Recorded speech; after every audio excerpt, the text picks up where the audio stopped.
Hello, Bianca. Hi, Dr. Schuster. How's it going? Good, how are you? Good. Today we're going to complete a medication history on Mr. Thomas. Okay. You're probably familiar with doing medication reconciliations from school, but since this is your first time doing one here, I'd like you to watch me first and see how I interact with the patient, and then I'm going to watch you do a medication history on Mr. Thomas. I'll give you some feedback afterwards and give you an assessment based on this tool. Are you familiar with it? Yes, I am. I looked at it before the start of rotation. Okay, great. Are you comfortable working up the patient in our electronic medical record and with what information to gather before talking to him? Yes, I think so. So I'm going to look at Mr. Thomas's reason for admission, past medical history, social and family history, documented home medications, and their treatment plan while they're here in the hospital. Great, sounds like a plan. I'll come back here in about 15-20 minutes. We'll discuss the patient briefly, and then we'll go up and talk to him, okay? Okay, sounds good. Great. Thank you. Hey Bianca, so tell me what you found out about Mr. Thomas. So Mr. Thomas is a 53-year-old male, admitted last night with a chief complaint of shortness of breath, which has been worsening for the past 2 days. He's also complaining of cough with some yellow-green mucus production and subjective fevers prior to admission. His past medical history includes type 2 diabetes and hypothyroidism. And per the med list in the EMR, which was last updated in June of last year, his medications included Lantus 30 units every morning, Humalog 7 units 3 times a day with each meal, lisinopril 20 milligrams daily, aspirin 81 milligrams daily, and levothyroxine 75 micrograms daily. He's allergic to penicillin with hives as a documented allergy.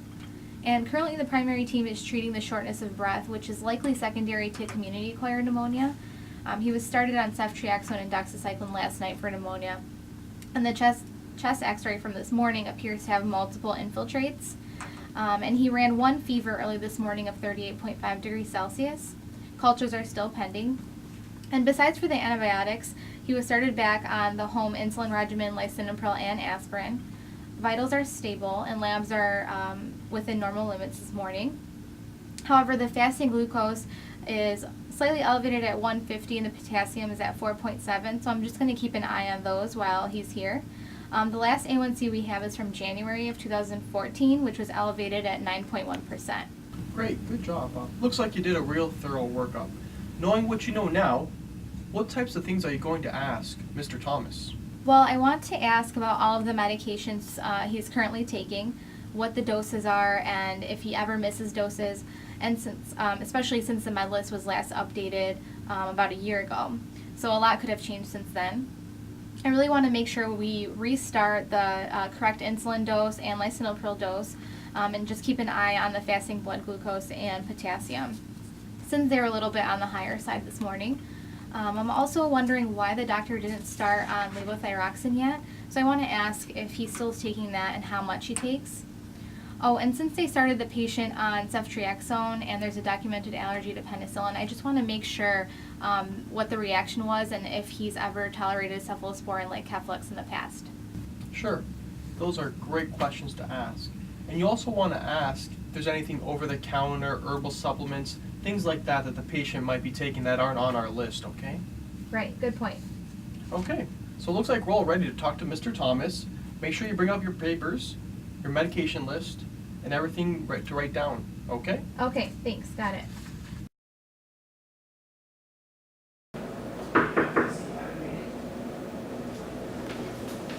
Hi, Mr. Thomas. Hello. My name is Bianca. I'm a pharmacy student, and this is Dr. Schuster. He's a pharmacist as well. I'm here to talk to you about your medications that you take at home. Is it okay if we talk to you for a few minutes? Sure, that's fine.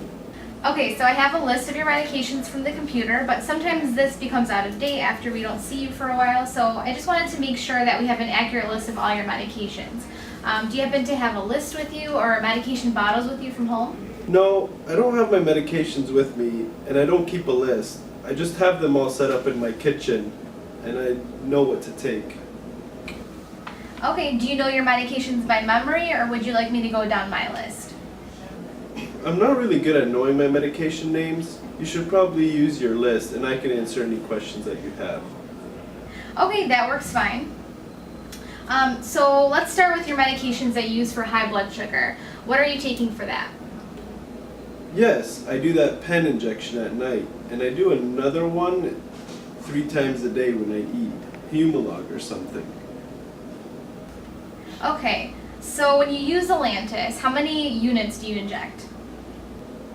I use 34 units of Lantus, Okay, and for the Humalog, how many units do you inject for that when you eat? and for the Humalog, I do 8, 10, and 8. 8, 10, and 8, okay. Are there times when you ever miss a dose of your insulin? Once in a while when I go out to eat for lunch or when I'm busy running errands, I forget to take it midday, but that only happens about 3 times a month. Okay. How often are you checking your blood sugars at home? Every day, unless I run out of those test strips, because they're really expensive, and I can't always afford them. So what time of day do you typically test your blood sugar? Usually first thing in the morning. I used to do it a few times a day, but those test strips are really expensive.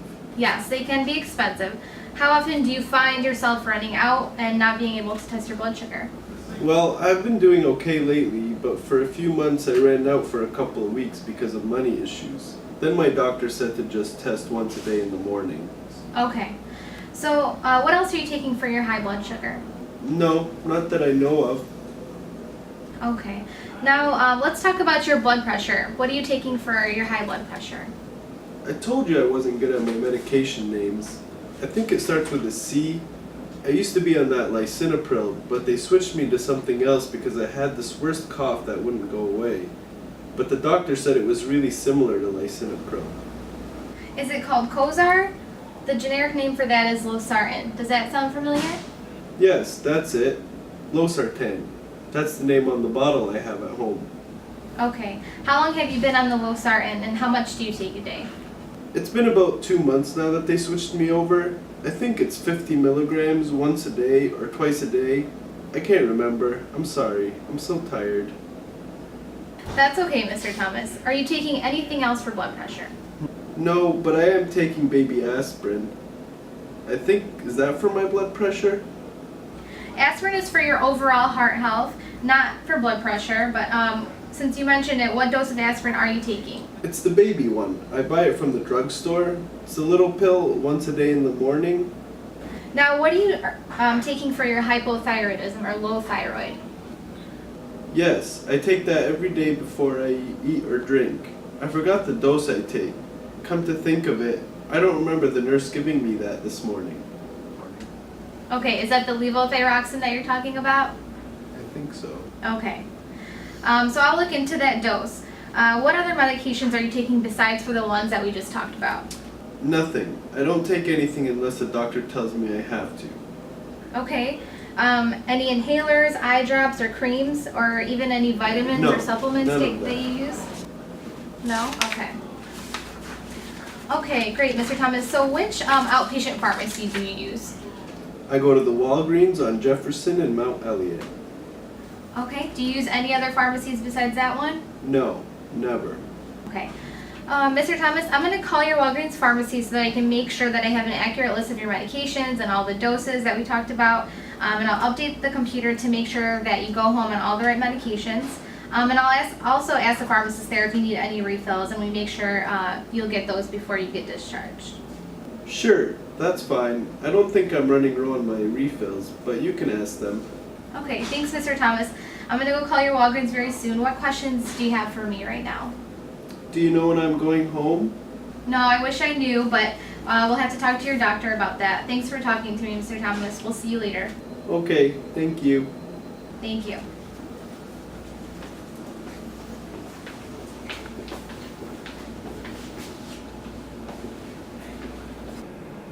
So Bianca, how do you think that interaction went?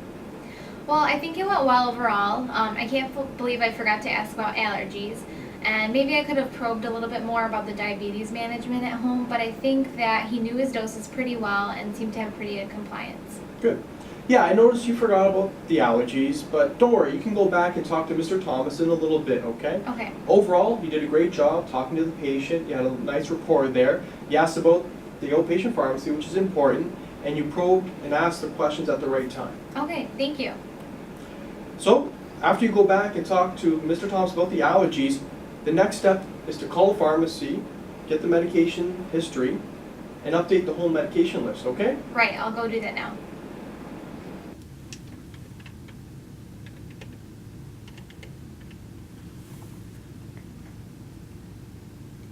Hi, my name is Bianca. I'm from the pharmacy department at the Detroit Medical Center. We have a patient who uses your pharmacy, and I'd like to get a list of the medications they're actively filling. Sure, we can just go down your list. Okay, so that was Lantus, 34 units, every night at bedtime. And they have 1 refill, okay? And last filled in June of this year, okay? So that was Humalog, 8 units, 10 units, and 8 units 3 times a day with meals, with 3 refills, also last filled in June, okay? And they're getting test strips, okay, last filled in April.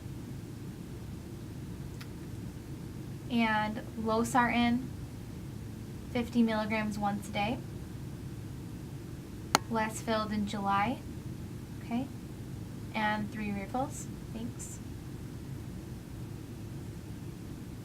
Okay, and they're on levothyroxine, 100 micrograms daily, not the 75, okay, and also last filled this month in July, and they have 6 refills.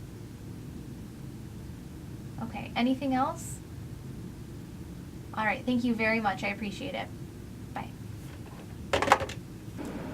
So Bianca, what updates have you made to the med list in the EMR? So after talking to Mr. Thomas and then calling the outpatient pharmacy and taking a look at what we have documented in the EMR, I did find some discrepancies and updated those to reflect the changes. Good. So here I have what I changed. So before the Lantus was documented as at 30 units every morning, but I changed that to 34 units every night at bedtime, according to what I learned from the pharmacy and Mr. Thomas. The Humalog was changed from 7 units 3 times a day with meals to 8, 10, and 8 units 3 times a day with meals. The lisinopril needed to be changed to completed status because the patient's no longer taking that medication. And then I added the losartan 50 milligrams daily. I also changed the levothyroxine from 75 to 100 micrograms every morning, according to what the pharmacy instructed me to do. And then I kept the aspirin 81 milligrams on the list since the patient did say he's taking it, even though it's not on the outpatient pharmacy list. Oh, and I also talked to Mr. Thomas again about the allergies. He said he's taken Keflex before, so I feel more comfortable now that I know he's tolerated a cephalosporin in the past. Great. So now that the med list is up to date and the ad hoc form is done, can you tell me what you're thinking of talking about with the primary team? Right, so I definitely want to talk to the primary team about changing or adding the levothyroxine onto the inpatient med list at 100 micrograms daily in the morning prior to taking any other medications or food. And I want to make sure they discontinue the lisinopril and add on the losartan 50 milligrams. For sure. I also want to let them know about the home Lantus dose and Humalog doses. The blood sugars don't seem horribly high right now, but I just want to make sure the patient gets started on the right medications and goes home on the right doses as well, since there is a chance they could discharge her on the wrong dose if we don't let them know. Good. Yeah. I definitely agree with all those recommendations.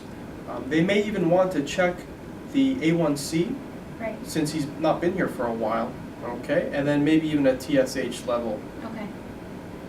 That sounds good. I'll make sure to talk to the resident now, and I'll let you know if they're receptive to the changes that we made. Okay, great. Thanks a lot. Thank you. Hey, Dr. Schuster, so I talked to the resident. He's agreeable to all the recommendations I made. However, he does want to hold off on the insulin for right now just because the patient's not eating very well. So that's pretty understandable. And he was just really thankful about me taking the time to do the med history and update the medication list. So he's pretty happy. Great work. How does it feel? Feels great. Awesome. You know what? The insulin part does sound reasonable. Just make sure you check in before discharge so we have a plan for the patient when they leave. Will do. Great. So since you made quite a few patient interventions in the hospital, You're gonna have to edit that ad hoc form in the chart, okay? Do you remember how to do that? Yes, I do. All right. Well, go get him, Tiger. Okay, Bianca. I saw your ad hoc form updated. Looks good. Thanks. Thanks for a job well done with this patient today. I hope you really learned how much of an impact you as a student can make on patients in the hospital. We do a great job here to make sure the medications are accurate, and we can prevent so many errors by doing this just by talking to the patient. Making sure we prevent these errors when they go home, educating them on side effects and things to watch out for as well. Okay? So take a moment, reflect on what you did today, and know that you did a great job. Thanks. Yes, I definitely realize the importance of doing a thorough medication reconciliation. And not only that, but documenting them correctly and then also communicating to the primary team. So thanks for guiding me through my first one. I definitely think I can do the rest on my own now. Great. So I took some time to fill out this form for the competency. Okay. You did a great job, so let's take a closer look. Sure. You met all the important criteria here. I checked off yes on them. Okay. What you did is you went back and talked to the patient about the allergies because you missed that the first time. So Mhm. you went back for clarifications and the allergy information. So overall, great job. Take a look at the feedback. Keep up the good work. Thank you. You're welcome.